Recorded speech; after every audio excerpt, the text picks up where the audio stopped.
Yes, welcome back, children. We are continuing the chapter Reaching the Age of Adolescence from the class 8.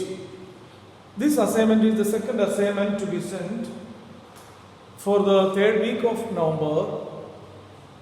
As we have completed some of the hormones and their role in the previous video, we are now continuing. We are now moving to the next four levels of questions. We have already circulated the chapter-wise videos early in advance. But other than that, we are now continuing this type of objective questions, which are very, very important for the examination, open examination, and also science Olympiad. Okay? So let's now discuss this question. First question from this session is: the stage of life when the body is capable of reproduction is called puberty. You know that. We have already studied about it. Puberty is the stage of life when the body is capable of reproduction. When the body is capable of reproduction, then you may ask me, how do we know that? Yes, we can experience that feeling that we are able to reproduce. Our body undergoes certain changes. We call it reproductive changes. This is due to the hormone, sex hormones. In female it is estrogen and in male it is testosterone.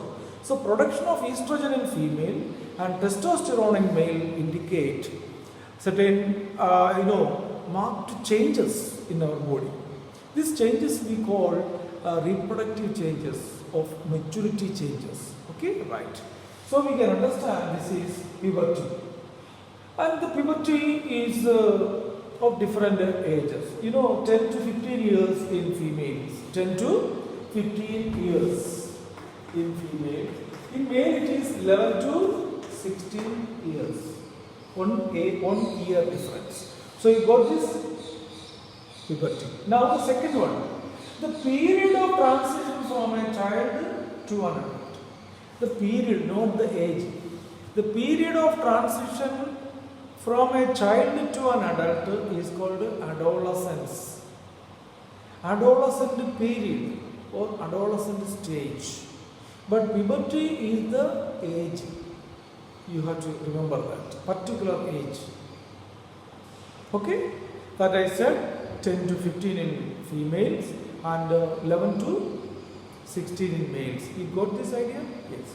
So we can understand that the period of transition from a child to an adult is called adolescent. A-D-O-L-E-S-C-E-N-G, adolescent or adolescence. Now, the final height, every individual grows over the period of time during this childhood age or during the age of adolescence. We can understand that we are growing. And we have been grown over the years when compared to the previous years. That indicates that the growth taking place in our body is due to certain amount of hormones. The growth hormone play very, very important role in growing our body. So initially our body grows in height. During the adolescent age, our body grows in height. But in some individual, the body grows in thickness or obesity. Actually, that is really obesity. During the age of adolescent, one should grow in height. Height of an individual, height of the student, height of a child during adolescent age increases, mainly due to different hormones. Okay? But the final height that a human achieves or human attains controlled by genes. So what are genes? Yes, you can see that. Genes are the factors, hereditary factors, the factors present in the DNA. The functional, you have studied in lower class or other chapter. The functional segments of a DNA. The functional segment of a DNA is called a gene. Genes control the characters. They store the information for a character. They store the information. So what genes store? Genes store information for the character. Height is one of the character. And the height is controlled by genes. So the final height of an individual attains is controlled by the genes. Then you may ask, what is the role of hormone and food, hormone and nutrition? Yes, hormone control how the growth should take place, how the growth should happen. Understood? Slowly or steadily, less or more. So everything is controlled by gene, and the hormone control how the height increases. The final height attained by an organism is controlled by the gene. You got it? Yes. Now third question. Yes. Final height of an individual is controlled by genes. The answer should come here, genes. And here the period of transition from that I have already written here, adolescence. Okay? Now the last dash and dash are the two types of glands in our skin. Yes. The skin contains two types of glands, not two numbers. Thousands and millions of numbers of the glands are there. There are two glands in our skin. What are they? Sweat gland and sebaceous glands. Very good. Sweat glands.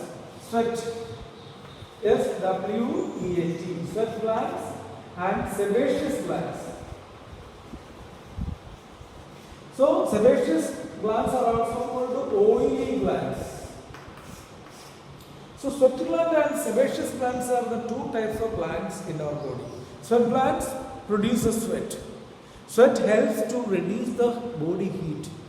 How sweat reduces the body heat? To evaporate the sweat from our body, the sweat absorbs the heat from our body. So the heat of the body will come down. So the sweat evaporate from our body means that the heat is lost from our body. Finally, we feel cooling effect on our body. You got it? Yes. Now, sebaceous glands, you can see the oil. You can see the oil. Yes, I have touched my face. If my face has this oil, then the adolescent age, the childhood adolescent age, yes, large amount of oil. This oil which is seen on my finger is produced by sebaceous glands. So sebaceous glands produce oil, but it's very important that you must wash out the sweat and the oil.